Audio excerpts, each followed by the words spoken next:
Boy, I'd like to call this meeting to order. that was authority right there. Lieutenant, find your seat. Thanks for bearing with us today. We went a little long on a study session. Very important stuff, road conditions, among other things, high-tech companies moving to our city. So very exciting stuff. We have a lot of people out in the hallway because we're going to recognize particularly our Public Works and Parks and Recs folks who worked so hard during a recent snowstorm to clear roads. So let's ask Public Works and Parks and Rec to come on in and we'll recognize them first. Bring them in. Where's the fire marshal? We're overloaded in here. Good to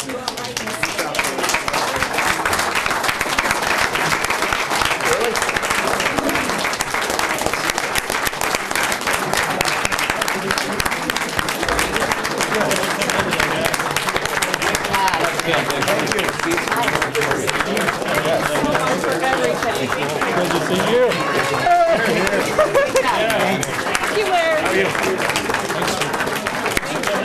Thank you for everything. Try to plow. Thank you. I'll go with you next time. Nice job. Are we supposed to stand here? Just stand there. Oh, that's great. That is so awesome.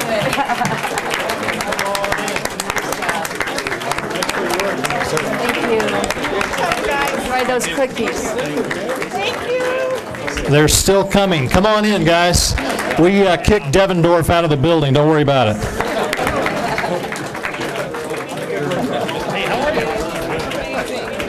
Thank you. You can get behind the dais. Somebody can sit in my chair if you need to. That's fine. Come on in. Enjoy the cookies. You earned them. Okay, gotcha. All right.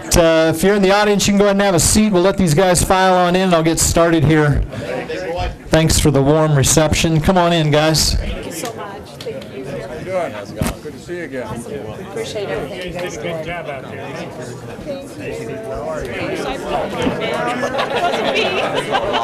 It's like a wedding receiving line up here. Hey, Jeff. Thank you. Thank you for all you guys do so much. Hello, Miss Chris. Thanks for coming in, guys. Impressed. Thanks for your work. Awesome. Your work. Good to see you. Much. Thanks for coming in today. Thanks for your work. Oh my gosh, you're so Gwen, thanks for coming in. Coming in. Good to see you. Thank you. Thanks for coming in today. Thanks for your work. love it. Hey, thanks. How are you? Thanks for your work. Good to see you. Hey guys. Hey, how you doing, Tim? I saw you in a 10-wheeler or something. It is, I love it. Thanks for coming in today. Tink you. Thanks for your work Come on. You gotta put Mike in the front row. today. Thanks for your work. Thanks for coming in. Hey, how are you? Good job. Good to see you. Nice work, you guys. Thank you very much. Nice work. Thanks for coming in. How are you? Good to see you. Anywhere here. Anywhere in here. Get on the front row. Thanks for coming in. Thanks for your work. Isn't this cool? Thank you guys. Thanks for your work. Up front and center. Thank you. Adam, thanks for coming in. I love it. Are you the last one? Yes, sir. Okay. All right. Let's get moving here. I first wanted to say thank you to these folks that worked so hard in the recent snowstorm. Before I do that, on December 31st, we had a snowstorm and we didn't do so well. And I want to take responsibility for that as a leader, and Michael Lamar, we did not plan and prepare and get ahead of that. And I do apologize, but I take ownership myself that we didn't do as good a job as we should have. But I say that because it really sets us up for the next storm that we had, or at least this last large storm. There were people that really weren't sure they believed in what we could do and that we could take care of snow in the city. And I think we proved those people wrong. And there's a lot of people to thank, and I'm going to try to do this quickly. We had a tremendous leadership team getting together ahead of this storm to prepare and plan for the event. Unfortunately, the weatherman was right this time. They're not always. But I want to thank Michael Lamar, Chief Light, Chief Black, Craig Dotseth, John Heine, Joe Baines. These guys, as leaders of departments, did a great job coming together early on to make sure that we were ready for this storm. I want to thank the public. Our citizens did a great job of heeding the warnings that we were putting out. They stayed home, and I appreciate everyone doing that. Thursday and Friday, it was kind of a ghost town down here and around the city, and that really helped us. Secondly, I want to thank the public for your patience. I know we didn't get to some neighborhoods until Saturday, Sunday, maybe even Monday, but everyone was really patient. They understood the magnitude of what we were trying to do to move the snow. We had some great partners in Fan Contracting and Earth Resources that really helped us, particularly in the downtown area, move that snow out of the downtown area. Some unsung heroes that we have are in Prescott Regional Communications Center, and this is a place that nobody really knows where it is or talks about it, but these folks are standing by at the phones at the 911 call center, and they're really the unsung heroes who take those calls, help people when they have issues, and really disseminate information to the Quad City area for all of our emergency personnel. And they do a tremendous job over there with Lieutenant Perlack. So I want to thank those folks for what they do. Our airport staff did a tremendous job keeping the airport open. Thursday was a little rough for us, but on Friday we had 3 of our scheduled 4 flights coming in out of the airport, and so they did a great job out there. And then Thursday morning, I talk about the dedication of our staff. Thursday morning, we told our staff, if you can't make it, don't worry about it, it's okay. Everybody in this building showed up Thursday morning, even though we had 8 to 10 inches of snow. And I know that happened in other departments as well. People were showing up because they're dedicated and they're passionate about what they do in the city. So finally, these are our local heroes in Public Works and Parks and Rec. And before I jump to just what they've done for us, I want you to know that we have 700 lane miles of streets in our city, 700 lane miles. And when you think about the number of times they were hitting the arterials and the collectors, many times, dozens of times over and over and over again when it was snowing heavy, they drove thousands and thousands of miles over a 4-day period. They were running 12-hour shifts back to back, so everybody up here was 12 hours on, 12 hours off. And they went to great lengths to make sure that our city was safe and that we had our roads open. We were running about 16 plows and about 5 or 6 backhoes, some other equipment as well. But these are the people that made it happen. They're the ones who sacrificed. They're the ones who worked the long hours. They got up late. They got up early. They stayed up late. And they were also helping us with emergency services when in some neighborhoods we couldn't get in. They would come on dispatch and make sure that the roads were cleared so we could get to people that needed help in terms of those medical calls. And so I'm honored and privileged to be here today standing in front of a group of local heroes, people that work hard every day and are dedicated to their city. They're passionate about their city and about what they do, and I'm deeply grateful, and I know you are too. So let's please show them our thanks today.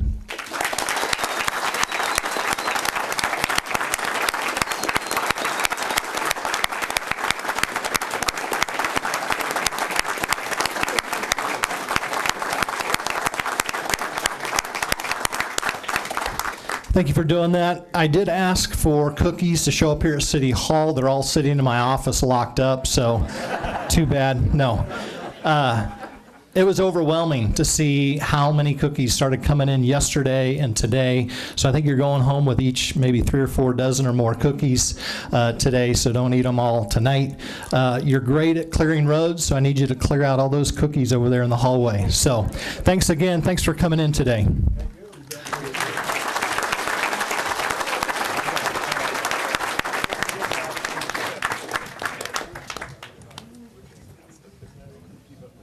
Thank you very much. Just take it easy. Thanks a lot. Thank you. Very much. Hey, you guys earned it. Very good job. True. We're trying. You did it. Thank you. Saved us, man. Thank you. What's this, Papa? Oh, number one. I like that. Another Papa. Yes, I love it. Thank you, guys. Hey, man, thanks a lot. You're welcome. Thank you. Hey, Eric. Nice job. You tried. You're amazing how much snow you moved around. Thank you. Very much. Hey. Billy, how are you? I'm doing well. Yeah. Good job. Good job.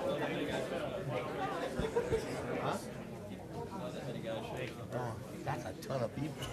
Did you hear the temperature in this room went from about 70 to 95? Devendorf's making notes. That's awesome. I'll send you a bill.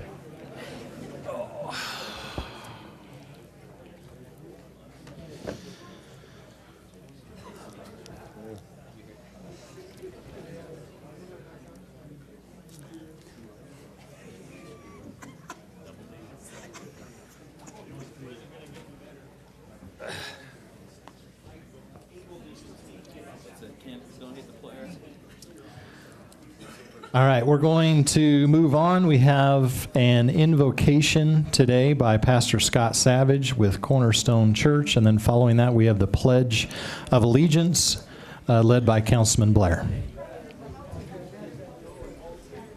Let us pray. Dear Heavenly Father, we thank you so much that you have privileged us to live in a city this beautiful as Prescott. We thank you for the provision of moisture in the midst of our drought, and we thank you for these amazing servants and local heroes who've cleared our roads and enabled us to thrive and flourish even amidst this storm. We pray for our leaders in this city. Father, you show us in the scriptures that your people flourish when their leaders are self-sacrificing and integrous, and your people languish when leaders are self-aggrandizing and morally compromised. And so we pray for the leaders in this room today that you would grant them wisdom and courage, wisdom to do what is right, and courage to put what is right above what is popular. We thank you that we are privileged to be in this place, and we pray that we be stewards of this city that you've allowed us to call home, and we pray that we would make space for other people to enjoy the gifts and the resources that we have. We thank you for your love for us shown by Christ's death on the cross on our behalf, and we pray that you would be present in this gathering today, guiding and leading. And we thank you for all the gifts and blessings you've bestowed upon us that we don't deserve. In Jesus' name we pray. Amen. Please join me in the Pledge of Allegiance. I pledge allegiance to the flag of the United States of America and to the republic for which it stands, one nation under God, indivisible, with liberty and justice for all.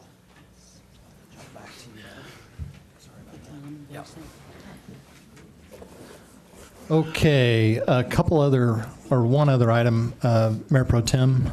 Thank you, Mayor, and nice job with our public works. Thank you for that. I'd like to invite Dr. Tom Rusing to come to the podium to present a petition. Thank you and good afternoon. My name is Tom Rusing. I live at 2194 Forest Mountain Road. I'm a long-time resident of Prescott, and my family moved here in 1961.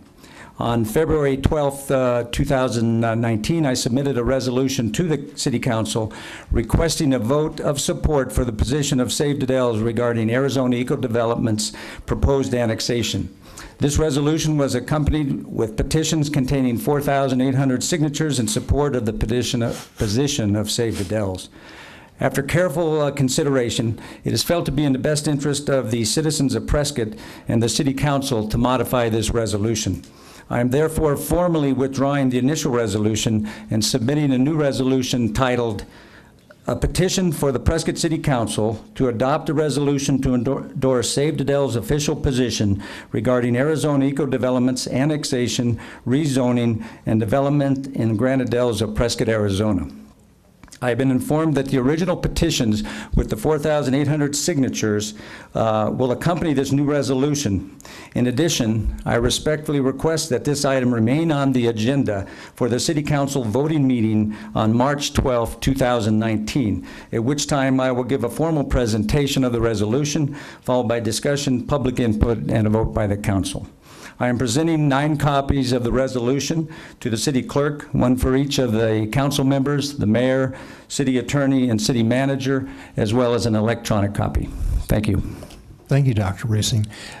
And Mr. Palladini, just for clarity, with the new resolution then, we may do it on the up to 12th of March, but we do have the option of putting on an agenda on the 26th? Yes, Mayor, the 30-day clock would restart as of tomorrow being day 1. Okay, yeah, we'll be in touch. It sounds like you're requesting the 12th, and we'll be in touch in regard to when it'll be on the agenda. Okay, thank you. Thank you, Dr. Reesing. Thank you.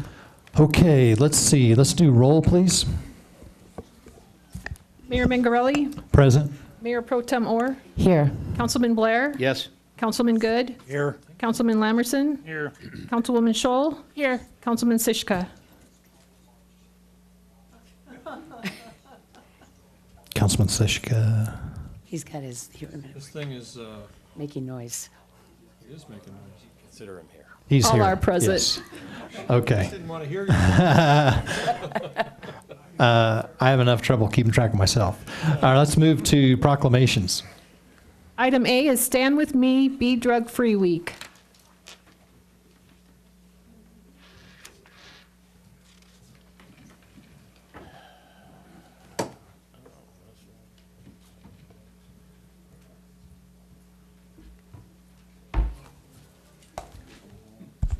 Good afternoon, everyone. Wow, what a nice crowd. Thank you all for being here. Before we go to the Stand With Me, Be Drug Free, I'd like to make an announcement that the city was given an award yesterday.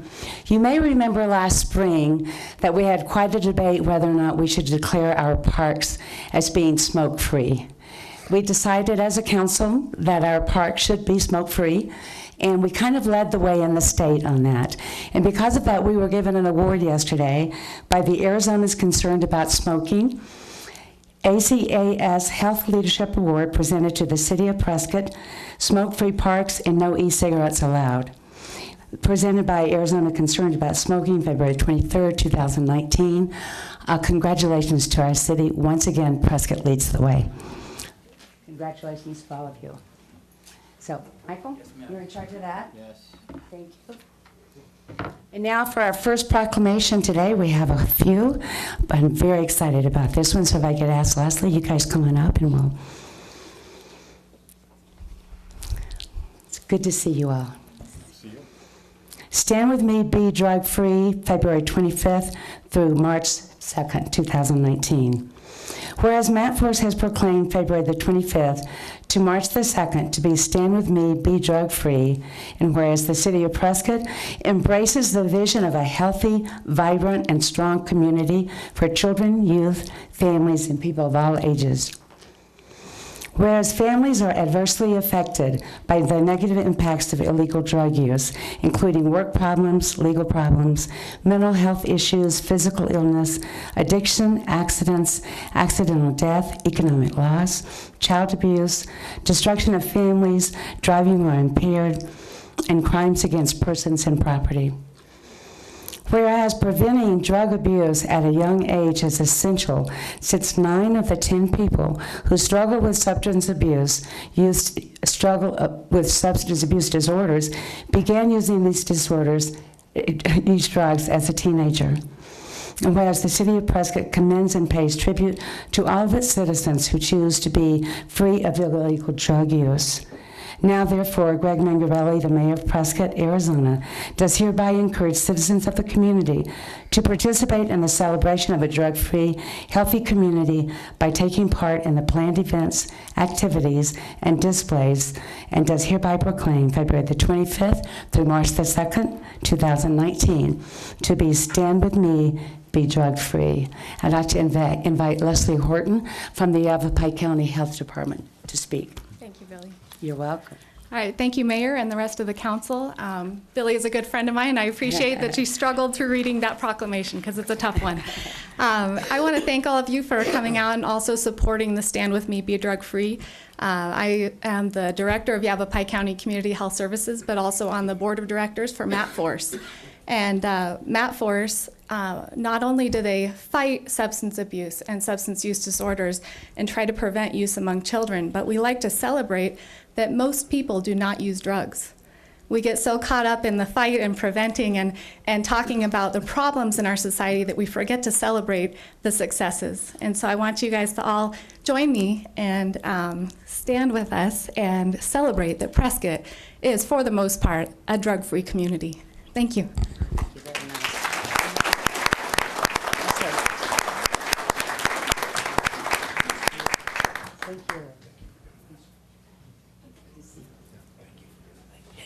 Thanks, guys. Thanks, Leslie. All right, let's move on to item 6B. Former Councilman Dick Cooper recognition.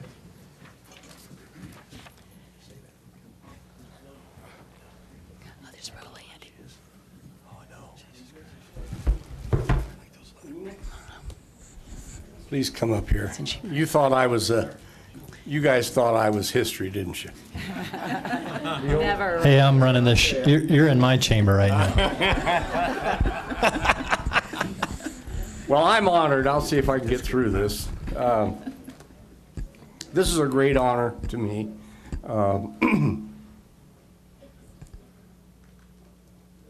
You're going to be as bad as Councilman Blair. Oh, I'm not as bad as Blair. Anyhow, in 2001, I had the honor of running for my first term as mayor, and I also had the honor of running against Dick Cooper, who was pro tem at the time. And it was the last, it's too bad elections aren't like that today. Well, I'm not going to look at you. Don't look at me. What do you got him up here for? So anyhow, I'm going to ignore this guy, but anyhow, clean elections are something of the past, unfortunately, and I've got the scars and the bruises to show it from recent elections. And of course, I'm in my last term, so I don't have to do that anymore. But Dick Cooper and I became friends during this, and it was a monumental time. Dick was the first black to run for mayor of the city of Prescott. And Dick, any of you that knew Dick, he was very low-key, quiet, and everything else. His accomplishments are phenomenal, and they're listed here in detail, which you'd have to read. And I'm not going to tie you up with all of that. But Lula, I am excited to be part of this plaque, which is going to be mounted here at City Hall in honoring Dick Cooper. And I'm here to present that to you. He was a phenomenal man. We've got a lot of representation from the state of Arizona with a lot of local. And pardon me for leaving the plastic on, but I want to preserve as much as I can. And by the way, you look lovely today.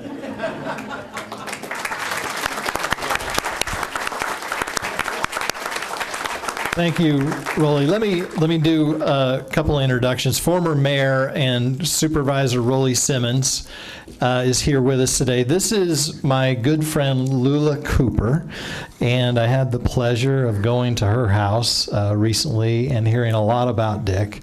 And it was really my pleasure and honor to meet you and to spend some time with you, especially to hear about your husband and the impact he made on the world. Not just Prescott, but his distinguished career as a scientist with DuPont and the patents that he secured, which is amazing to me. And I want to hear more about that in the future, but thank you so much for being here. This is Mel Hanna. Mel was here recently. Mel has served a distinguished career in politics, currently on the Governor's Commission for African American Initiatives. Did I get that right? Affairs, African American Affairs. And so he's going to be here to present a proclamation. And this is my good friend, Councilman Steve Blair, who had the opportunity to serve with Dick Cooper. And I will just tell you a few things that Steve was telling me before we came into the chambers here. He said it was a real pleasure to work with Dick. He was not a man of many words. He said Lula took care of that for him.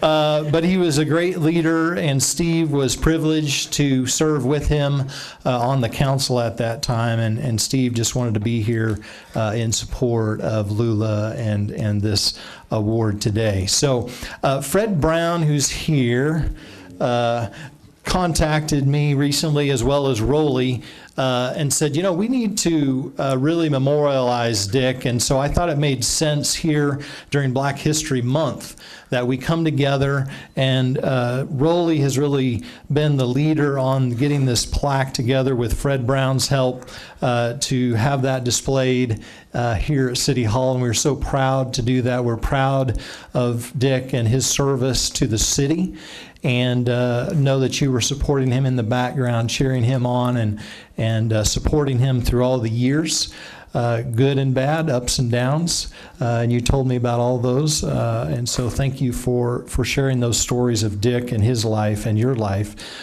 together. So then I reached out to the governor's office, and the governor has done a proclamation for Dick Cooper. And so Mel Hanna with the Governor's Commission is going to share that proclamation with us now. You have the proclamation there, Mel? You'll get your turn. Well, good afternoon, everyone. It's a pleasure for me to be here. I am Mel Hanna, native Arizonan, as I mentioned a few weeks ago, born in a little town called Winslow. Grew up there and ended up in Phoenix after a stay in Flagstaff. I had the honor of being on the city council in Flagstaff, so Your Honor, hearing you commemorate your public service workers was just got back to my days. That was something that's very well deserved. I saw a few of them out in the hallway, and what I didn't hear, I used to hear from some of our public works folks in Flagstaff, they would be saying that a word like OU. I said, what's OU? What's OU after we got through a storm? He said, OU is overworked and underpaid. So I don't want to bring that up, but giving honor to why we're here today, and to Mayor Gregg, I won't mess up his last name like I almost did before, and Mayor Pro Tem Billy Orr. I had renamed her Bobby Orr for a moment. And the balance of the city council and the boss, city manager LeVar. It's a pleasure to be here again, and let me just, if I could, a moment, introduce a fellow I brought with me, because he wants to make some connections here in Yavapai.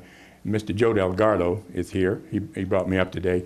Joe is from Boston, but don't hold that against him. He's been in Phoenix for the last 20 years. We've been active on a lot of political and campaign stuff. But he works for the Secretary of State. He had worked for Michelle Reagan, her 4 years in office, and now he's working for Kate Hobbs. And Katie Hobbs?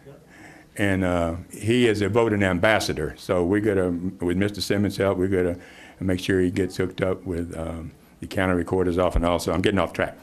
Anyway, Mrs. Cooper, it's just a pleasure and an honor. I did not know Dick Cooper, Dr. Cooper, but after talking with you and seeing some of the material, I feel like we were close friends, and I want to continue that through yourself. Dick and I regularly had 3 or 4 things in common, even though I didn't know him. First, just in case you hadn't noticed, Dick and I both had African-American parents. We really did. Secondly, we had a good sense, and this is proof here, to marry a good mate. Mrs. Cooper, and I think, told me that her and Dick were married for 60-plus years. I've been married for 40. It seems like 60, but I've been married for 40. And don't tell that, Tracy.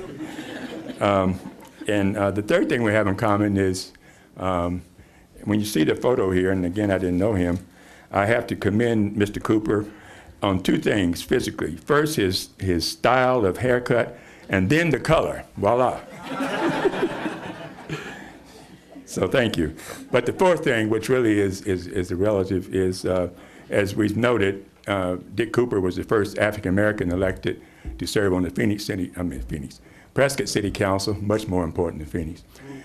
Prescott City Council, I had that same honor in Flagstaff years ago of being the first African American elected to serve on the Flagstaff City Council. So we hold that item in common.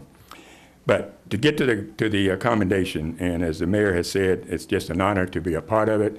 I am chairman of the Arizona Commission of African American Affairs. It's a state-appointed commission. The governor appoints the 9 members. Arizona is only one of 7 or 8 states that has such a commission, so we're very proud of what it's been doing. And also, I represent the Arizona State Office of the NAACP. Their state president could not be here with us today, but he certainly sends his accommodations and good wishes for the activity. So let me read the proclamation, if I can get this adjusted right. Want to borrow mine? Yeah, I need a magnifying glass. Whereas Dick John Cooper was born on October the 14th, 1930 in Wyoming, Ohio, and passed on September the 23rd, 2016 in Prescott, Arizona. He is survived by his wife, Lula, 4 children, and 6 grandchildren. And whereas Mr. Cooper attended Yale University on a full academic scholarship where he earned a Bachelor of Science degree in chemistry, he later went on to earn his PhD in organic chemistry from the University of Cincinnati. I can't even say organic chemistry. Whereas throughout his career, Mr. Cooper served as Director of Environmental Affairs for DuPont Company, where he set policies considered to be benchmarks for chemical industries. He earned 17 patents and was credited for a number of scientific breakthroughs. And whereas in 1992, the Coopers relocated to Prescott, and Mr. Cooper dove into public service as a volunteer and chair for the Service Corps of Retired Executive Board, the Adult Center Board, and the Public Access Channel, now Prescott Media Center Board. And whereas Mr. Cooper was elected as Prescott's first African-American councilman in 1997, and he served on the Prescott City Council from 1997 to 2001, as Mayor Pro Tem from 1999 to 2001. And whereas during his time on the council, Mr. Cooper worked with Prescott's Fire Department, helped solve citizens' concerns, including the Sandredo Hills drainage issues, represented Prescott at Sister Cities activities in Cabrera, Mexico, and served as a member of the Northern Arizona Council of Governments NACOG board. And whereas he was dedicated to raising funds for the Nature Center and was a major influence in the planning of the Adult Center. And whereas it is fitting to remember and honor John Cooper for his significant contributions to the Prescott community and the state of Arizona, and for his remarkable life he lived. Now, therefore, I, Douglas A. Ducey, Governor of the state of Arizona, do hereby commemorate the life of Dick John Cooper. This is for you.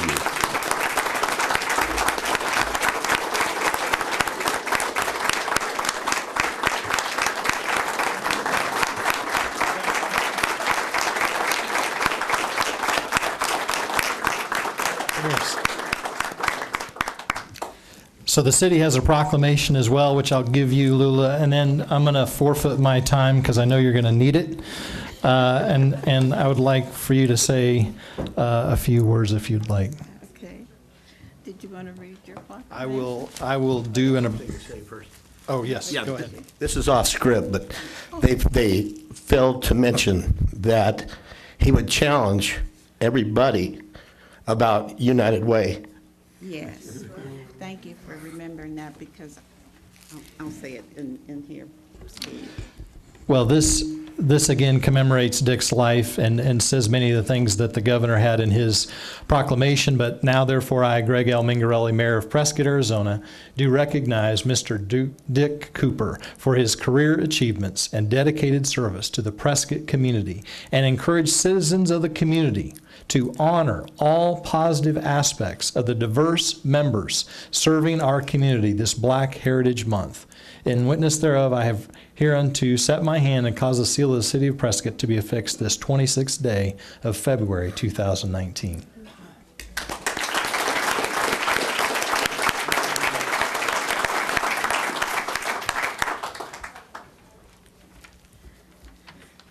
Thank you. And I just want to say a few words. First, Raleigh. You and Dick were opponents in that election. And for Dick, opponent did not mean enemy. Opponent was what Dick loved because he was, even though quiet, a highly competitive person. And we did, when we met you after the election was over, and even though Dick had lost, we were able to speak with you and your wife when we run into you for dinner. And I want you to know that you endeared yourself to our family when you came to Dick's memorial. Thank you. And that meant a lot. And I want you to know that I think Dick would tease you. Oh, he teased me. He would say, "I got you back. I made you fork over some of your money." Yeah, he got the last laugh. He used to come down to City Hall and he would laugh and he'd say, "You know, Rolly, I won that election." I said, "How's that, Dick?" And he says, "Well, look at all the trouble you've got." I didn't know that True story, one. yeah. And Steve, I'm really glad that you reminded me because when I was trying to locate, because I have boxes and so much information about Dick and what he did, and I would like to just say this. What's on the plaque and what's not on the plaque is that I missed the United Way. And I was sorry about that. But in an article where you were interviewed, that's when I realized I had missed the United Way. Okay? And I appreciate We remember. I appreciate you remembering that he did serve on that. And in addition to that, I'd like for the community to know that, yes, Dick was very quiet, but Dick had a very large brain. He was blessed with a genius brain, and by genius, I really mean that. But what he did with that brain was that he used it. He used it for 35 years in Delaware, when he was the first of 2 African-American PhDs hired by the DuPont Company. He would not have been hired had it not been for Dwight Eisenhower, because with a bachelor's degree from Yale and a member of the Honorary Chemistry Society at Yale, meaning that his grades were very high at Yale, and with a BS in chemistry, Dick worked for $25 a week in a coffin factory, making coffins for the returning bodies of Korean deaths, because no one would hire him in his own home area of Cincinnati, Ohio. And he was a lefty. He could not drive a nail straight if he tried. Then the other thing is that when he got his PhD at the University of Cincinnati, he was the Procter & Gamble Fellow, which meant that he got $2,700. He didn't have to do any more tutoring. He could work directly on his thesis and his experiments.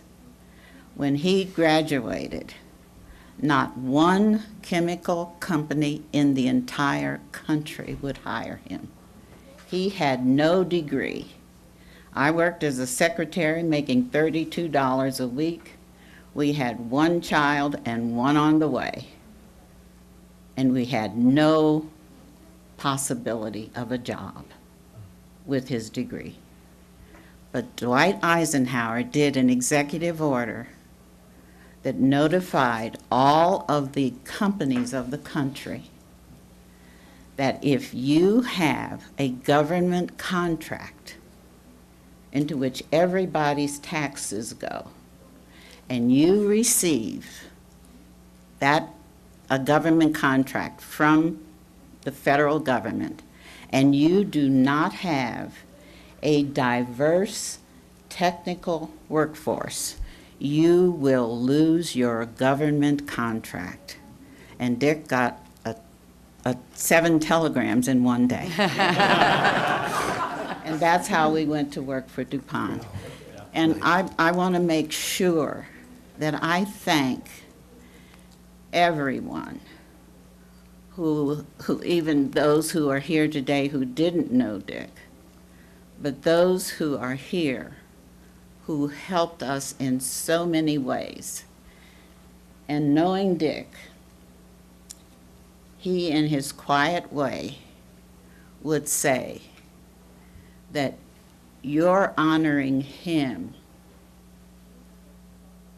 makes him aware that you have honor within yourselves. Each of us. Use your talent, whatever it is. Dick used his for 35 years.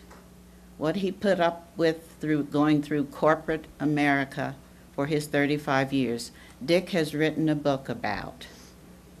And Sandy Dennis has read his book about his life in corporate America.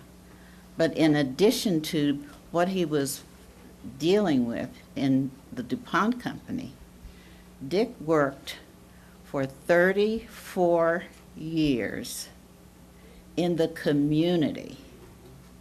He did the same thing. He led organizations, but he was the quiet one. I was the one marching with the picket sign on the street, and people wondering how could she be on the street when her husband is working for the DuPont company. How terrible. So I may have cost him being a vice president of the company, but he did not care about that. So I thank you. I thank the caregivers. I thank Lissa, because she was the one who discovered that Dick did not have Alzheimer's. She kept saying, he doesn't have Alzheimer's. He knows too much. He remembers too much. And Lissa was the only one that Dick couldn't fool, and he knew it. But finally, I did finally have the CT scan, and Dick had a rare brain disorder called corticobasal syndrome. Only 2 people in 100,000 get that disease, a rare form of Parkinson's. They've been working on it since 1968, and they have found no cure.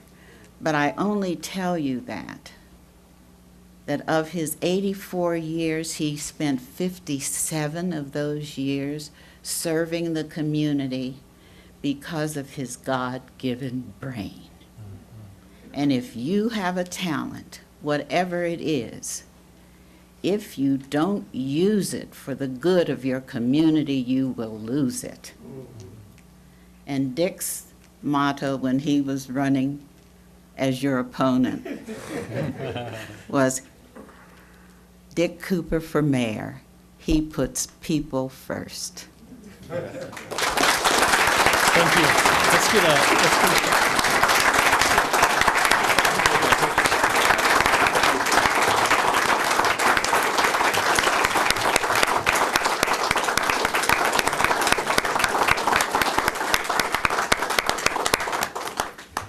Thank you all.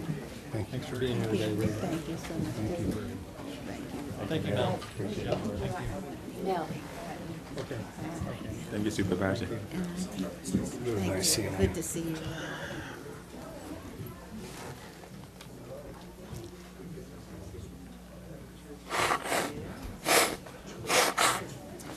She's delightful. Yeah.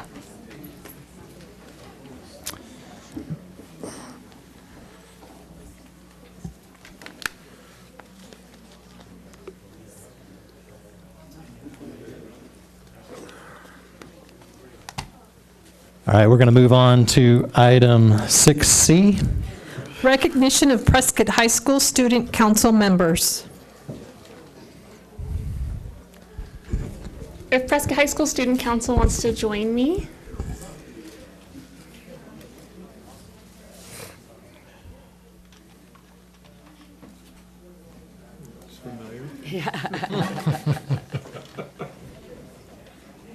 You the only one? Okay.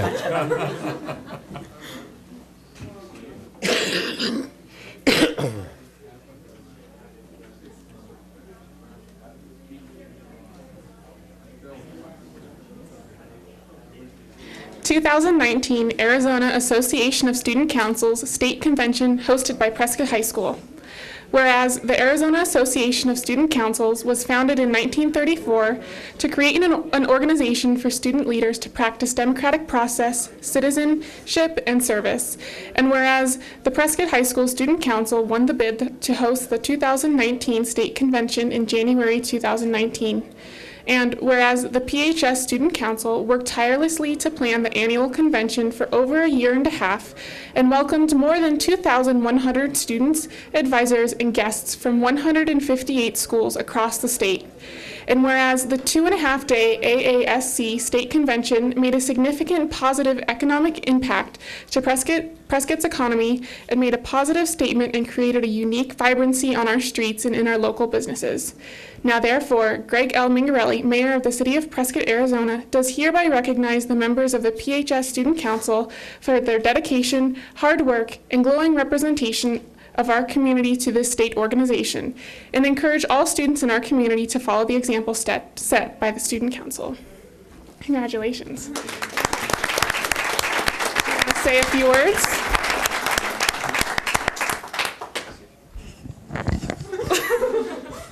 I was going to have my president speak, but she actually had a dance competition at 4, so she had to run out really quickly. But this was all started with 3 freshmen 4 years ago, Garrett Fenderson, Emma Townsend, and Taylor Lopez, who decided after they had went to their first convention that if anyone can do it, we can do it. And everyone said we're too small, the town's too small, we don't have the facilities, it won't work.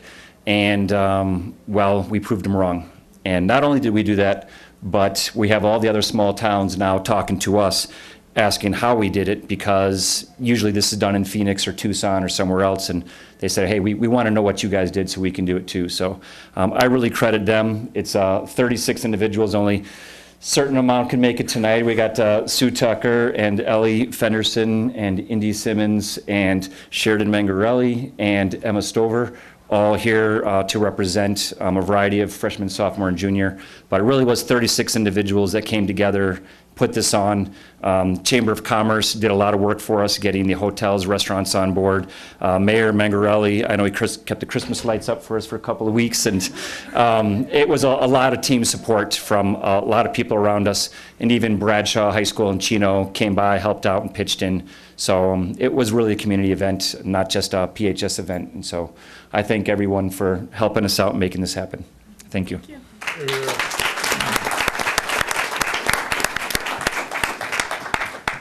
Thank you for being here. Thanks for your leadership. All right, now we'll do a little business. Thanks for hanging with us. Those things were important, though, I think. So let's move on to the consent agenda. Is there any item that any member would like to pull from the consent agenda?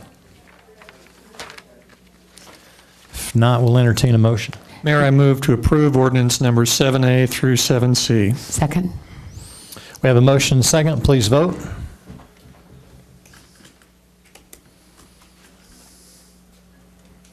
Councilman Blair and Emerson.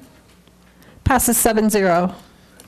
Very good. Let's move on to item 8, consent ordinances.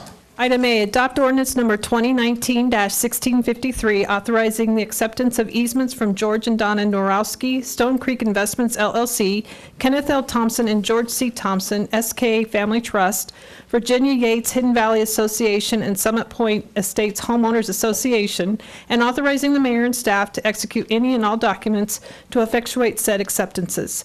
Item B, adopt ordinance number 2019-1656, authorizing the abandonment of an existing portion of the pipeline easement as recorded in Book 4786 of Official Records, page 134, Yavapai County Recorder's Office, Yavapai County, Arizona, to James Deep Well Ranches No. 1 LLC, and authorizing the mayor and staff to execute any and all documents to effectuate said abandonment. Item C, adopt ordinance number 2019-1652, authorizing the purchase and acceptance of a public drainage and slope easement from Prescottonian Motel LP, and authorizing the mayor and staff to execute any and all documents to effectuate said purchase and acceptance. Okay, entertain a motion. Mayor, I move to approve ordinance numbers 8A through C. Second. Second. I have a motion and a second. Please vote. Passes 7-0. Let's move on to item 9A, please. Mayor and council, this is a public hearing and consideration for an owner transfer liquor license application for a Series 6 bar liquor license from Chad William Newberry for Whiskey Row Pub located at 144 South Montezuma Street. The application has been determined to be in compliance with city requirements. The application has been posted at the site for 20 days and no public comments have been received. I am not sure if the applicant is here today. Somebody here from Whiskey Row Pub? Yes, he is. Okay. If you don't mind giving us a little more information about your business, we'd love to hear it.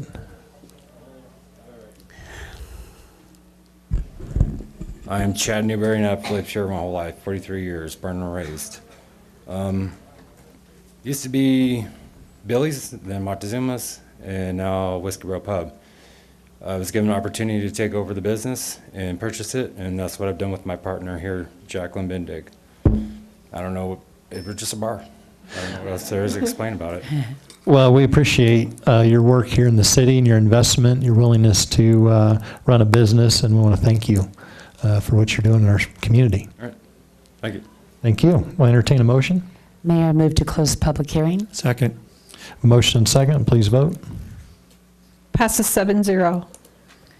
Mayor, I move to approve recommendation for liquor license application number 47422 for an owner transfer for a Series 6 bar liquor license for Whiskey Row Pub, location 144 South Montezuma Street. Second. Motion and second. Please vote. Passes 7-0. Thank you for that. Let's move on to item 10A, please. Proposed development impact fee presentation. Thank you, Maureen. Mayor and Council, this has been a long process. We've been doing it about 6 months now, ever since August. We've gone through several of the stages to get here. Today, we're having a presentation from our consultant, Raf Tallis. Andrew Reams and Dwayne are here to go through the preliminary rate presentation. After the rate presentation, the next two items are also related to this. So all three of these things are related, which will be the adoption of the IIP and the Land Use Assumption, Infrastructure Improvement Plan and Land Use Assumption.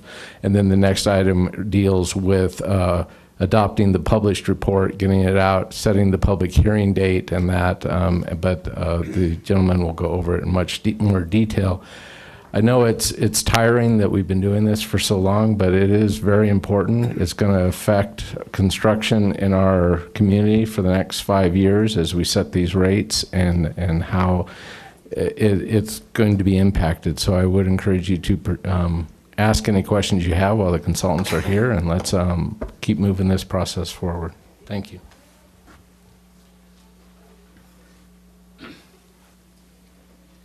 Thank you, Mark.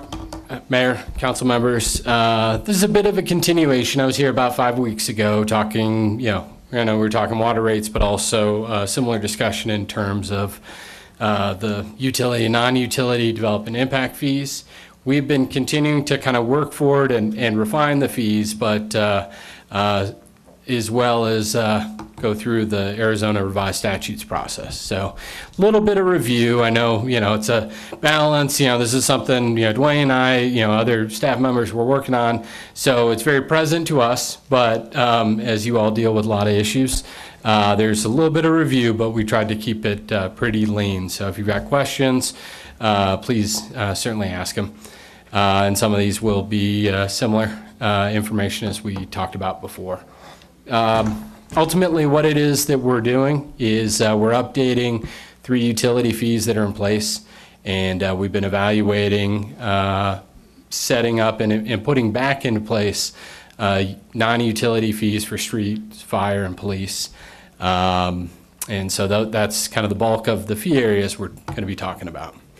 In terms of, considerations, first and foremost, we got to follow the statutory requirements.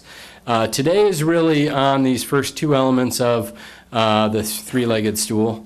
Essentially land use assumptions in simple terms, we're growing as a community and we've got facilities that can serve growth to a point in time, but that also generates a need to expand and put in new facilities. When it comes to the utility fees, we're looking at recommendations as we've made in terms of consolidating the service areas. And ultimately, the last leg of the stool are the fees themselves. As we go through this process, certainly lining up here's the need that leads to the project, ultimately leads to the fee. It's hard sometimes to talk about the projects without understanding the implications. So while as we continue through this process, we'll get more into kind of the fees themselves, we do have some comparisons to help understand the balance of here the projects and then potentially the fees that could be assessed in new development. And I should have said that up front, but for those that are maybe joining this process, as we had missed some of the previous discussions, these are one-time capital recovery fees that are assessed to new and increased development within the city. So statute that we're working under defines kind of these 3 legs. And the ordinances, kind of the approvals that are going to follow this update are about really accepting the land use assumptions, the infrastructure improvement plan, and then setting a hearing in April around the fees themselves. This gives an idea as we started this 225-day journey from the first declaration of the notice of intent of the public hearing back in November, all the way to implementation of fees, if adopted, August 1st of 2019. So the bolded, kind of where we are, somewhat in the middle, not quite chronologically, but in terms of the steps, the declaration, the notice of intent for the fee hearing itself that may happen on April 9th if that is approved and so declared. In terms of the high-level recommendations, on the utility side, these are existing fees. We're recommending consolidating from 10 service areas on the water side down to 2.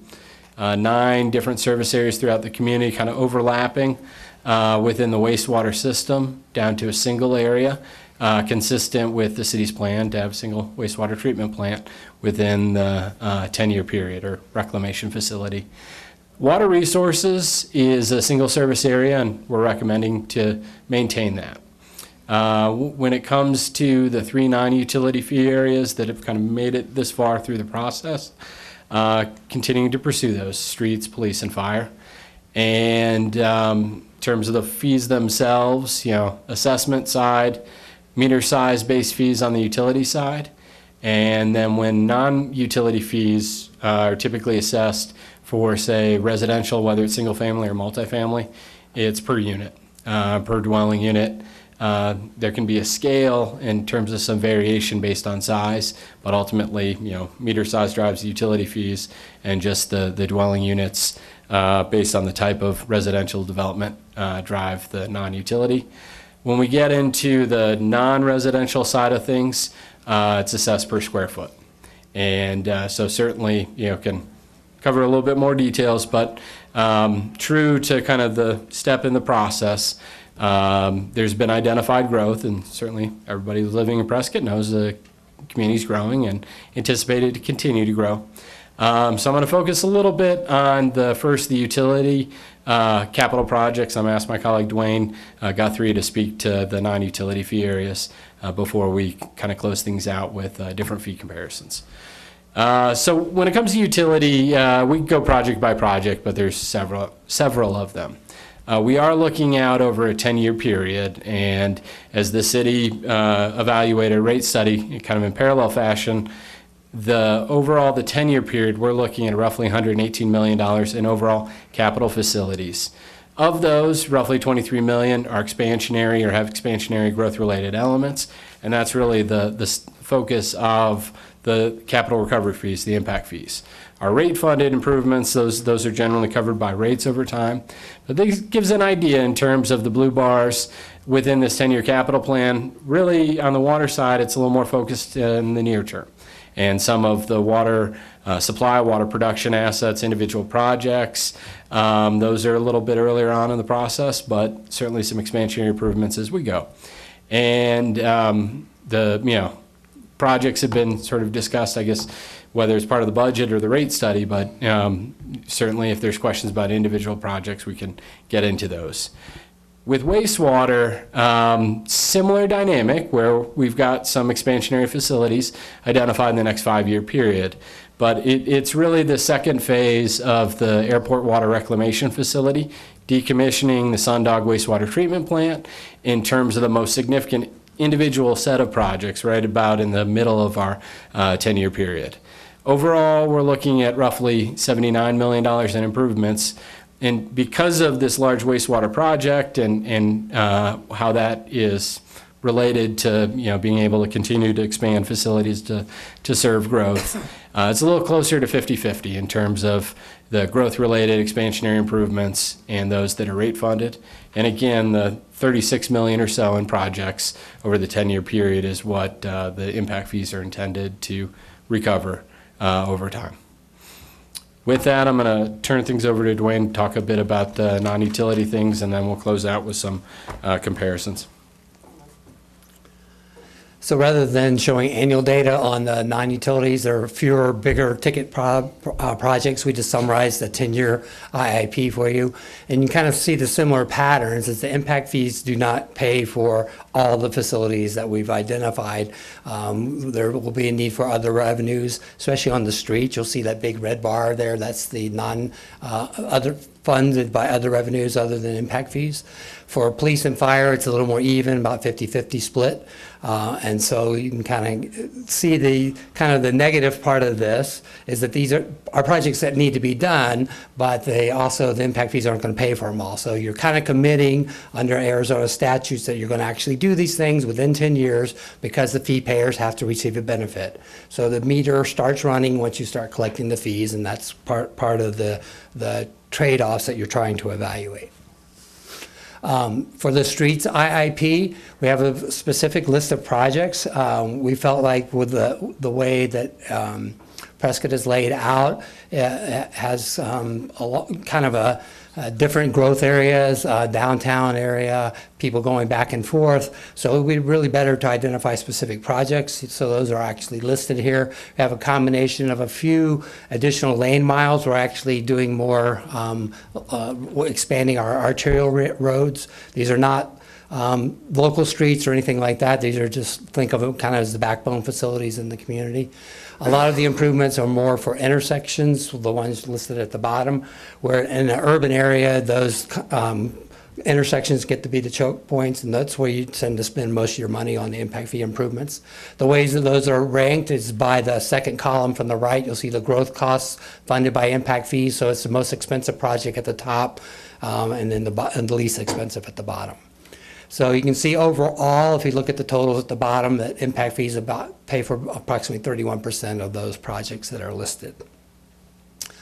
On police, we just have a few items. We have police buildings and police vehicles. Part of the requirement in Arizona is to document your current levels of service. You can only ask new development to basically have that same infrastructure standard that you've already provided for existing development. And so we did quantify those infrastructure standards, project the growth quantities out over 10 years. And then, but each department has their own specific projects that they want to do, so it's big lumpy kind of facilities, and the impact fees are only going to pay for a portion.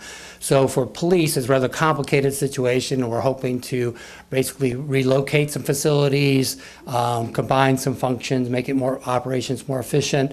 So overall, the impact fees will only pay about half of that project. So of estimated total cost of roughly $4.2 million, impact fees would pay approximately $4.2 million. Impact fees would pay $2 million of that. Then on the vehicles, again, that's kind of the idea as the community is growing, you're going to need more sworn officers. So for police, that means more vehicles for them to use. So we are projecting a need for 6 additional vehicles over the 10 years, and impact fees would pay for 100% of those. Then for fire, fire has several station projects that they want to do. The one that we felt had the best connection to growth and providing a benefit to the fee payers would be relocating that Fire Station 73 and expanding it. It's not going to be just the same building, but a larger, with more capacity, additional bays, accommodate additional vehicles, that type of thing. That project will be a total cost of about $3.2 million, and then the growth share paid by impact fees of just over half, 56%. On vehicles, they just want to buy one additional expensive item. You know, it's unlike the police. The fire equipment is very costly, and so we're adding one apparatus item over the next 10 years at a cost of about $471,000. So that's the highlights of the IIP. We can do questions before we talk about fees, because you're not actually adopting fees now. All we're asking is that you allow us to publish the report and go forward. So what you're adopting is what we've shown. Okay. I think this is the next appropriate step in this process. There are several items on the police and fire that I think we need to have further discussions about. The capital expenses, the vehicles, the buildings are a drop in the bucket in terms of what you're really locking yourself into. You're locking yourself into staffing levels that you need to completely understand before you do that. Yeah, fair enough. The people side of things. Mr. Woodfield, did you have something you wanted to? No, I just was going to make the point the manager just did. I mean, we looked at 6 police vehicles, which is approximately, I believe 12 additional officers over the next 10 years. And another fire truck is another 12 fire personnel, not just firefighters. So it is significant. The capital is the easy part. It's that ongoing operational cost that we're also going to have to fund. Just something to keep in mind as we move through this process. Fair enough. We can do some, you want to do council discussion now? Is that? If you'd like to see the comparisons of how these fees line up with other communities, we could run through these slides and then do that. Yeah, let's do that. Thank you. And we put together, there are a couple sets of comparisons. There's going to be a different impact to different types of users. Some of them are, residential, single-family residential, and this is similar to a comparison we had done. We just kind of walk through this table, and then we've got different types of potential end users, a few different types of slides, different types of businesses, multifamily. The categories, in terms of the fee categories we've been talking about, I'll start out with back in 2011, 2012, the city had these fees in place. And if you're a single-family residential development in, say, 2011 or 2010, you would have been assessed roughly $14,700 for that aggregate of the various impact fees that were in place. As those fees and the state statute that I've referenced a couple of times came into place, the city completed a study in 2014, like communities throughout Arizona, as the statute really required. And through that process and other drivers at the time, the utility fees were the ones that were effectively adopted and have been in place.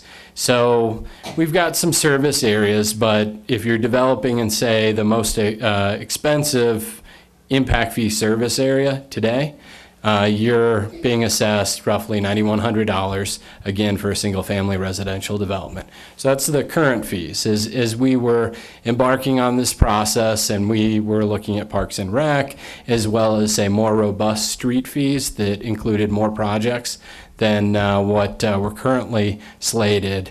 And we were working with the Mayor's Commission and kind of going through this IIP LUA process. We had calculated initial fees of roughly $16,000 for, again, the same single-family development.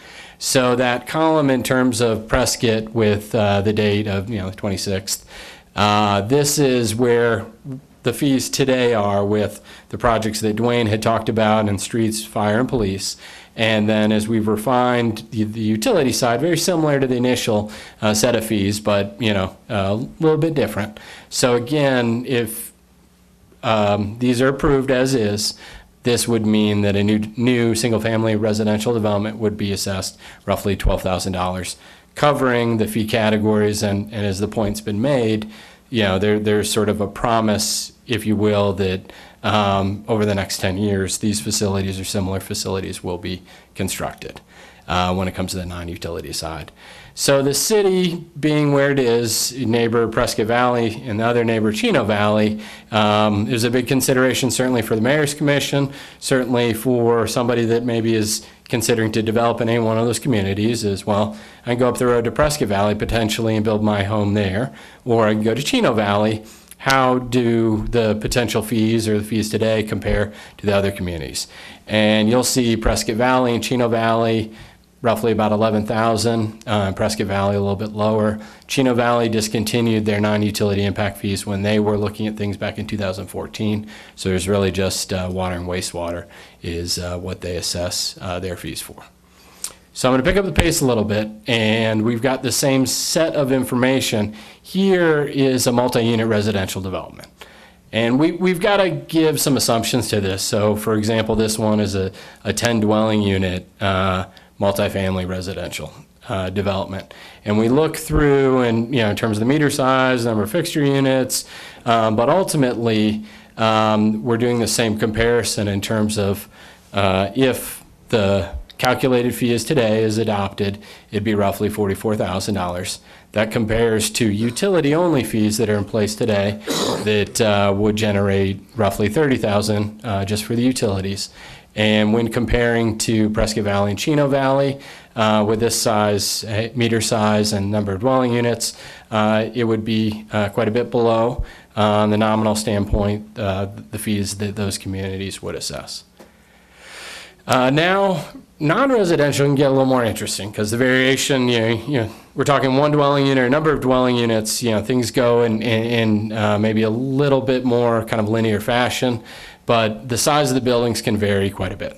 So for this comparison, we looked at 5,000 square foot, kind of just general commercial non-residential development. We've titled it office, but it basically is, a non-residential development with 5/8 inch water meter and 25 fixture units. So again, we've got about $9,000 just strictly based on meter size today. And if adopted, including the street, fire, and police fees, it would translate to roughly $18,000 for this permit. And just to kind of go back to the initial fees, this is, as the impact to the development community and finding this balance of cost recovery with those that are developing and generating new businesses within the community. We'd started at about $28,000, so incrementally cut back projects, refine the fee a bit. One of the fee categories was pulled out, and the maximum supportable $18,000 fee.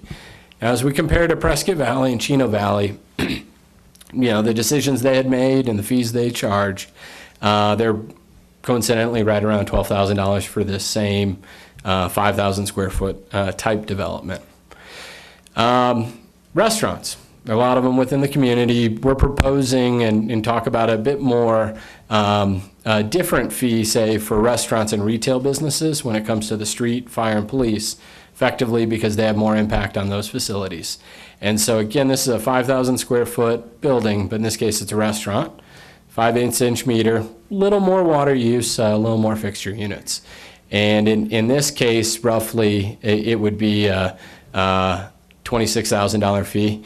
And that compares pretty similarly to Chino Valley, same fee that's based on meter size, and then with Prescott Valley, roughly $16,000 fee. So it's certainly a factor, but it's always a question we get, and so pulling this all together. The last comparison is a retail development, in this case 10,000 square feet, and a little bit larger meter size, 1 inch, where the calculated fees would be roughly $49,000, and again, approximate, a little bit higher in this case than Prescott Valley and Chino Valley, but within the neighborhood of the fees that are assessed by those communities. Quite a bit lower than kind of where we started with a full list of projects, and certainly an increase over just utility-based fees that would be assessed today.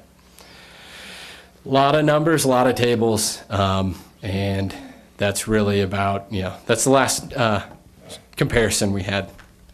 So with that, certainly any questions and comments? Yeah, thank you for your presentation. Thanks for being here. Councilman Sischka. Yeah, I have a question. The fire fees in Chino and Chino Valley, that's CAFMA, right? So there's no fire fee in those communities because they're paying them through their property taxes. Is that correct? Yeah, I believe that's true. Yep. They do not have an impact fee. Okay, I have another question. If in fact we didn't grow at all, other than the reduction in vehicles and personnel, how much of this would we have to do anyway? Well, and it varies certainly kind of by fee category, fee area, but take for example, police headquarters. I'll just use that as an example, or say the water system. Well, water's maybe a little easier. You wouldn't necessarily be digging the same wells that are planned to expand the water production capacity to serve a growing customer base. When it comes to some of the other categories, I think that there's certainly some need to replace the police headquarters, but it may be a little bit more, the size of it would vary. And Dwayne had indicated, and maybe address this a little more directly, I use this example because this particular building wasn't fully allocated to impact fees. There's a portion that has to do with replacing the existing facilities. So to directly answer your question, I mean, economies of scale and everything else being equal, I would anticipate if the community wasn't growing, then the planned facility would be needed. It just would be a little smaller. Okay. Thank you. Councilman Good? Yes, Andrew, I just wanted to make sure that all these proposals, projections, and percentages are all in compliance with SB 1525 that went into effect in 2012. Yes. And these capital investments, at least for police and fire, have to be built within 10 years? Yes. So for the utilities, for wastewater, waste, and other utilities, we've got a 15-year build-out timeline for those as well? That's correct. So we have to make sure that we actually schedule these projects and make sure they're completed within those timeframes. Otherwise, we're subject to potential refunds. On the surface, yes, and there's certainly the possibility, the procedure that, as best as, Craig and his staff and they look out long-term, a water line over here that may be in the plan may be delayed, and it may be a water line over here. And so there's administrative procedures to allow the city to amend the infrastructure improvement plan. New development shows up that wasn't in the plan, well, we can amend it. But certainly, there's the commitment to basically build the facilities or build a similar facility and you can replace it. It could be a different well if that well is more advantageous to the city. And as long as they're within the same category of capital. So we have to make sure that the projects that are planned and built are coordinated with the fees that are being imposed. Otherwise, we're subject to some of these refund restrictions and requirements that can be a little bit problematic. Yes, and is the statutes roughly 5 years old? No one's actually dealt with the refund yet. So We're working on no one wants to be the first, and I'm not saying the city will be, but I mean, it's like anything that's new. It'll be interesting to see how that all works out. Of cities and towns last year, and it's still pending some legislative reform. So it's important we keep a close eye on those issues. And just similar to the city is required, one of the reasons why we're here doing this, to maintain assessing impact fees however they are, to update it every 5 years. So that's sort of where things can get self-corrected, independent of the amendment, but just generally every 5 years there will be an update as the city continues to assess these fees. Thank you. Councilman Lamerson. Thank you, Mayor.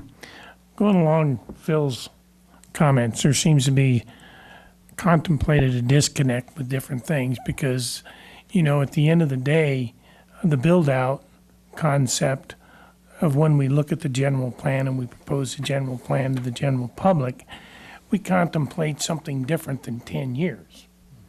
Okay? So that, to me, there seems to be a disconnect in the financial priorities.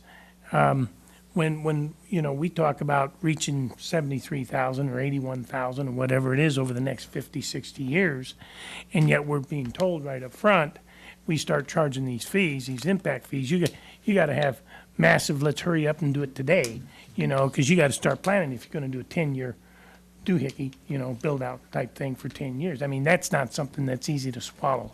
So I just wanted to share that. If I'm hearing from you, if we start looking at some of this stuff, 10 years is kind of a drop dead type thing. If you guys don't do the build outs and you don't build the infrastructure you told the ratepayers that you're going to do, you're going to have some legal repercussions. That's what I think I'm hearing. I mean, there's the balance, and that's what the intent of the IIP is, to say this is how we anticipate meeting growth.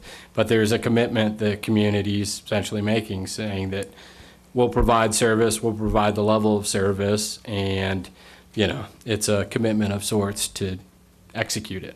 While I understand that, I also have some trepidation would be a good word for me at this point in time, because, the contemplation when we go to the public with a general plan and an update on a general plan every 4 to 5 to 6 years, it's not contemplated that the whole general plan and the annexations that we're contemplating, et cetera, is all going to take place in 10 years.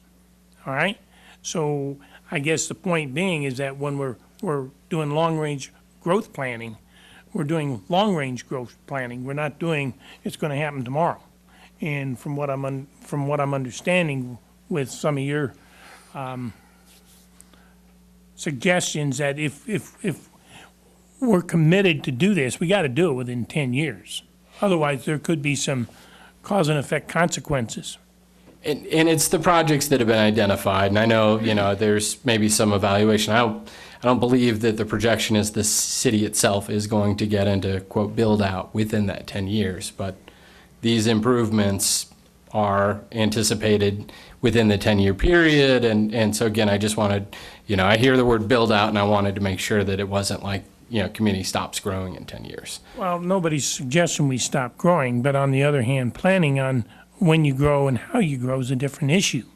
Because at the end of the day, if we're going to go to the impact fee structure and understanding growing smarter and understanding growth pays for growth and doing all of this stuff, and same thing with the charter, by the way, growth pays for growth, at the end of the day, you might get impact fees so high nobody wants to build here to begin with.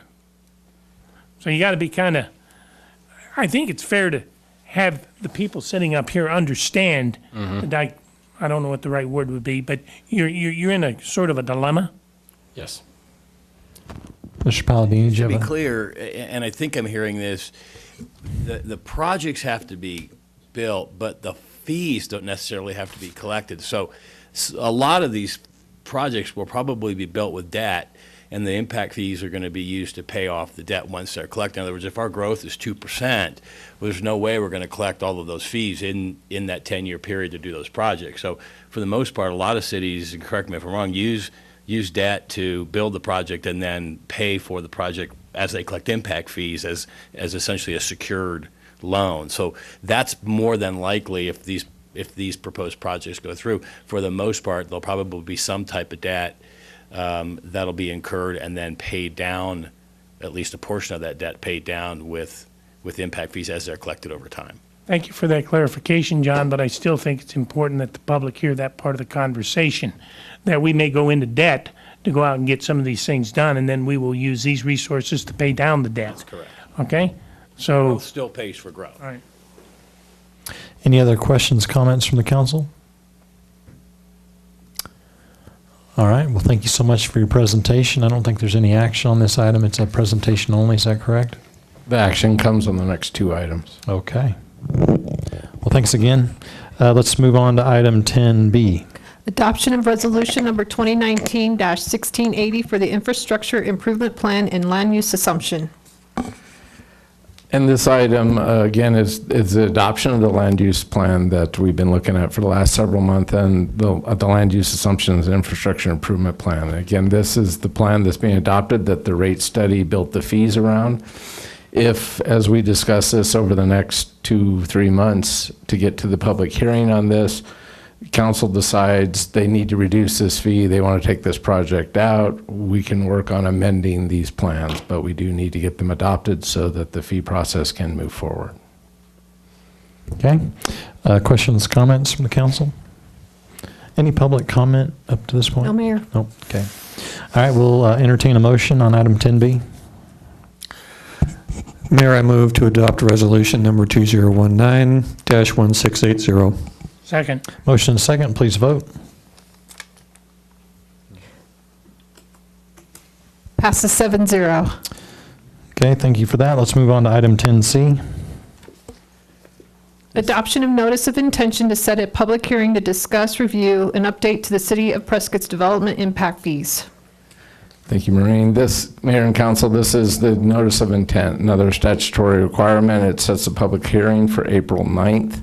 And it authorizes us to get the reports published out on the website, which we will do later this week, so that the citizens can review them. And again, we will look to council to see if you want to have another study shop on this between now and the 9th to get more information, and we will again wait to hear from you on what that is. But this is just to adopt that notice and get it out. Okay, thank you. Questions or comments from the council?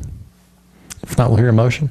Mayor, I move to approve the attached notice of intention and set a public hearing for April 9th, 2019. Second. Motion and second, please vote. Passes 7-0. Let's move on to item 10D, please. Adopt ordinance number 2019-1644, amending Title 8, Chapter 8-2, Section 8-2-4 exemptions, subsections 8-2-4B, C, and D of the Prescott City Code, providing for penalties and providing a severance clause. Mr. Goodman. Good afternoon, Mayor and Council. This item that I'll talk about deals with the ordinance as well as the next item on the agenda, which is the RFP. And this has to do with the news bins in the downtown business district. So what we'll talk about is what we're looking at currently, some of the locations, and then, of course, the ordinance and the RFP itself. Here's a couple of pictures of what you can see. This is happening frequently in the downtown business district. This is across the street at the post office. A few examples of some news bins or magazines or flyers, what have you. They tend to cluster together, which makes sense from a business perspective. But depending on the condition, like you can see here, some of them become blighted and in disrepair, which creates blight and a poor effect in the downtown. So the question is what to do. We've created a map here, and I want to thank Mariah, who's here, one of our co-compliance inspectors. She gathered a lot of this data for us and has been in contact with the providers of this information and materials to keep them informed of what's going on in the city, what we're looking at and trying to propose. So as you can see, the bluish area is the downtown business district, and then the dots, both the red and the yellow pinpoints there, are the current locations where you can find them clustered together. And some of these locations have 10, 15 or more individual news bins with even more publications, because some could have 2, 3, or as many as 8 or 9 in each of them.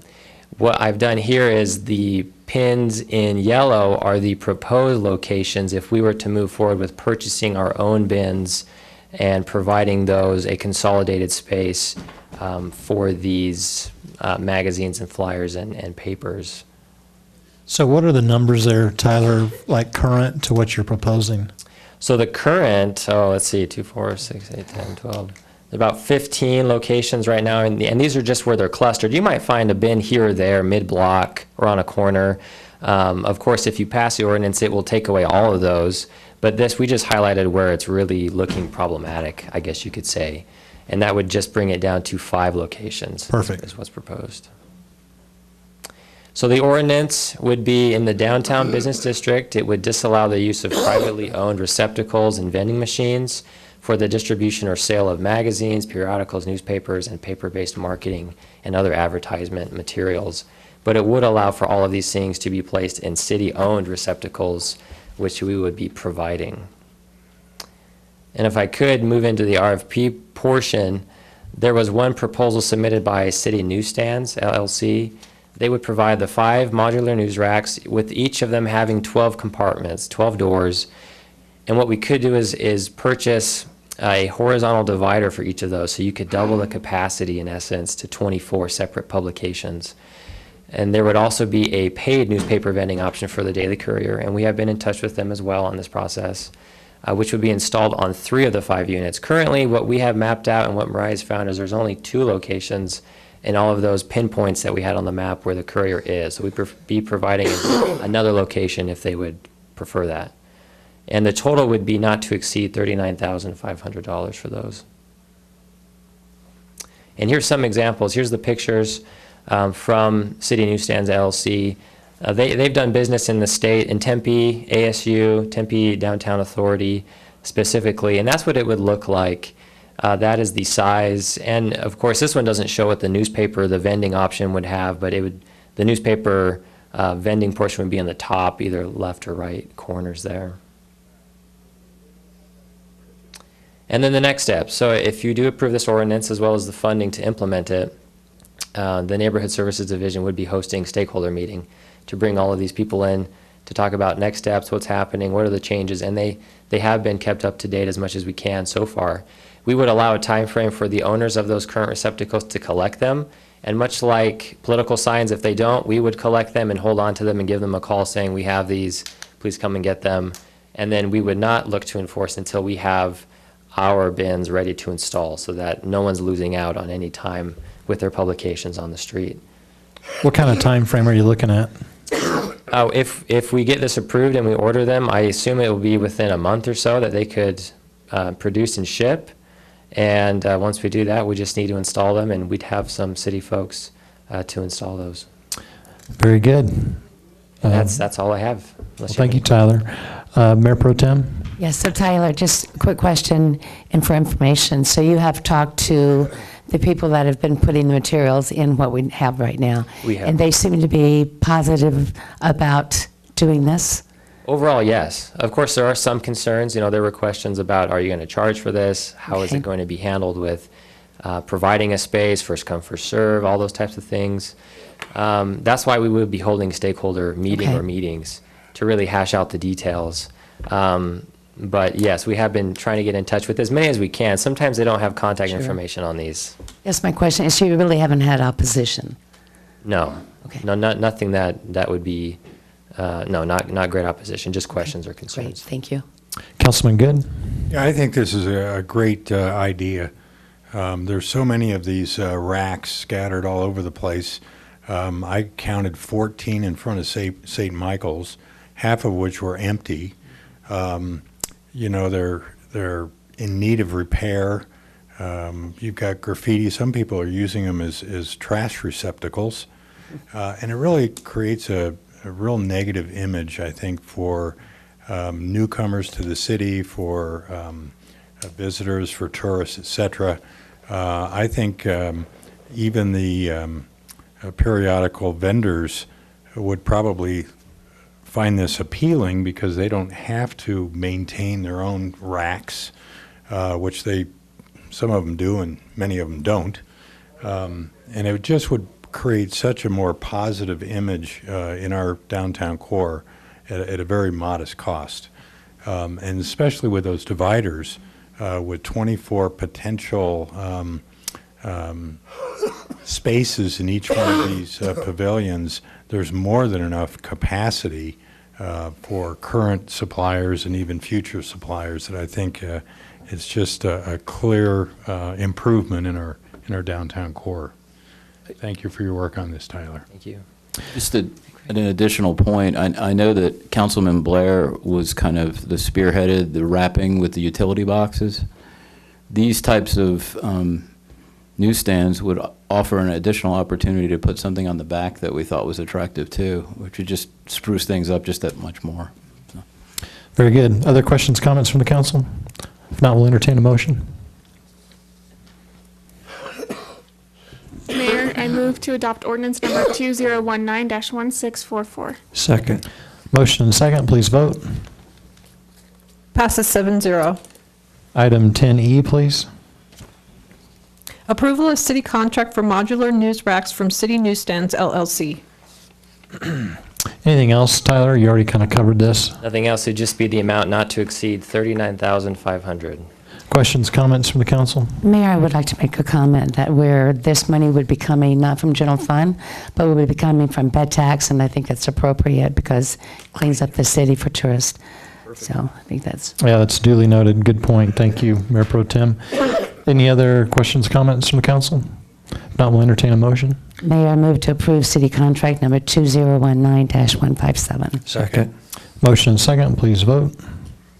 Passes 7-0. As a staff, we've decided that Tyler will present all future items on the agenda forever and ever. He does a good job, and he looks good doing it. I don't think anybody said no to him. So. I do have one question. Too late. Never too late. You know, that front part on the top, is there going to be any graphics that we're going to put on there, like Arizona Central Highlands, City of Prescott, everybody's hometown? We just going to leave it blank? What are we doing? We could certainly do anything we want with it. It will be ours. We could do graphics, or we could add to it. We have skilled staff who could create something if we desire. We could put some blinds on there. Home of the world's oldest rodeo, Mile High City, welcome. I mean, it seems like it should be something that has something across there that identifies the best place to breathe in the United States. I don't know. Yeah, it's a good point, Councilman Blair. And I think, you know, they don't all have to be uniform. Some of them may make sense in certain areas to be a little different. So we'll put Tyler on that to check that out. Thank you. Let's see, item 10F, please. Adoption of resolution number 2019-1679, authorizing application for drinking water state revolving fund loan from the Water Infrastructure Financing Authority of Arizona. Easy for you to say. Thank you, Maureen. Mayor and council, this is you authorizing staff to go to WIFA and apply for a loan for the intermediate booster station and pump and tanks as outlined in the memo. It's a $25 million project, big project. WIFA, we were able to get on our last big loan there, able to get them to expand to 30 years. This is a 50-year asset, so we're definitely going to go for a 30-year term on this. As discussed in relation to impact fees, half of the debt service for this will be paid from the impact fee funds, and half will be coming from our rates. It will take several months to work through the process and present to the WIFA board, and once this is all completed, we will bring back the final loan agreements for council consideration. Okay. Questions, comments from the council? Just a quick question. These are all fixed rate loans? They are fixed rate. They lock at the time that we're able to close. Using WIFA, the debt actually isn't in the city's name, it's through WIFA, considered a contract payable, and we get the AAA bond rating, and it's a subsidized interest rate through EPA loans to WIFA, so it usually ends up being like 85% of the actual interest rate. What are the rates running today? I don't know today. The last loan that we did was a 30-year loan. We closed it about a year ago for 30 years at 2.37%. That's pretty cheap money. Yep. Thanks. Other questions, comments from the council? Hearing none, we'll entertain a motion. Mayor, I move Go ahead, Alexa. I move to adopt resolution number 2019-1679. Second. Motion and second, please vote. Passes 7-0. And finally, we get to hear from Mr. Goodman again on a legislative update. I am getting hungry, if that means anything, so. I'll make it quick. I'm not going to go over every bill on this list. I've highlighted just a few that are most troublesome and complicated maybe, but under local authority, the first one there, the vacation rentals, this would allow for more regulation for cities and towns, which would be good. That passed through committee. It's waiting for rules, and so that's a good one that we're following. The next one, the partisan offices, this would make us list partisan offices starting in 2020, the elections of 2020. We don't like this one, obviously, but it has passed through the rules and it'll probably be considered by the committee of the whole, the entire House, sometime later this week. Jumping down to preserve local funding, Senate Bill 1001, the highway safety fee repeal. This is not a good one because it would take away the $32 fee that was just passed last year, which is helping preserve HERF funding. It did pass through the Senate. It has not been scheduled for anything in the House, but I suspect that it will be. We'll see what happens. The next one down, 2702. This is the creating a nexus for the remote online sellers to remit TPT, transaction privilege tax in the state.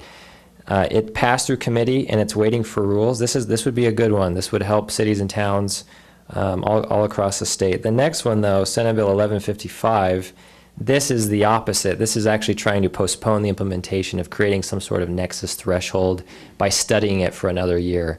The League is arguing that dozens of other states have already implemented their own laws to create some sort of nexus following the Wayfair Supreme Court decision, and that we should do the same sooner than later, or else we're forfeiting millions of dollars, to be honest.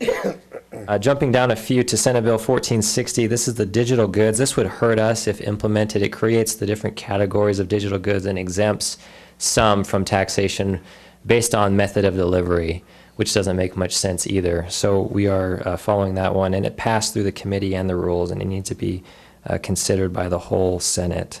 Tyler, can I ask you where Senator Fan is on that one? Do you know?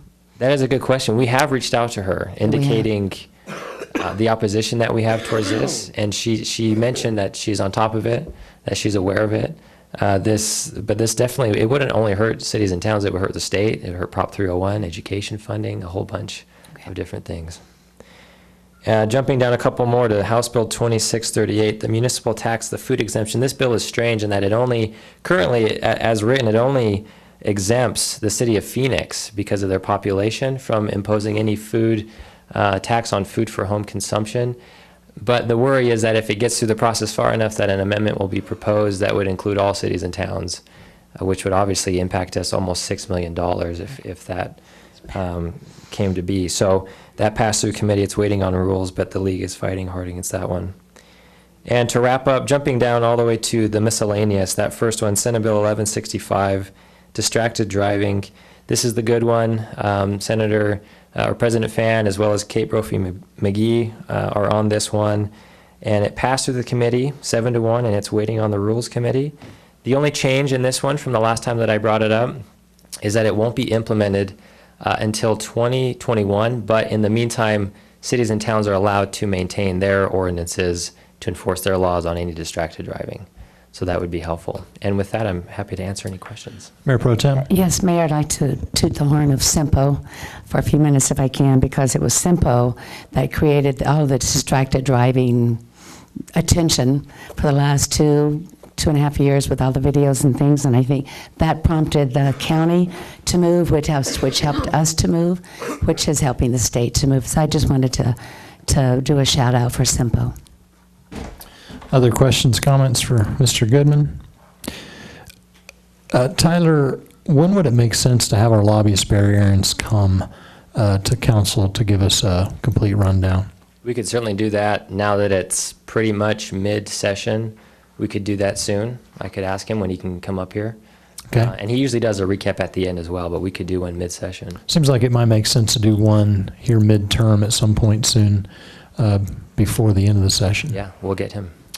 Any other questions, comments from the council? Yeah, where we are, day 42, I think, something like that? I think we're 42. Yeah. Mm-hmm. Almost halfway. Yeah. Theoretically, Councilman Good. Mm-hmm.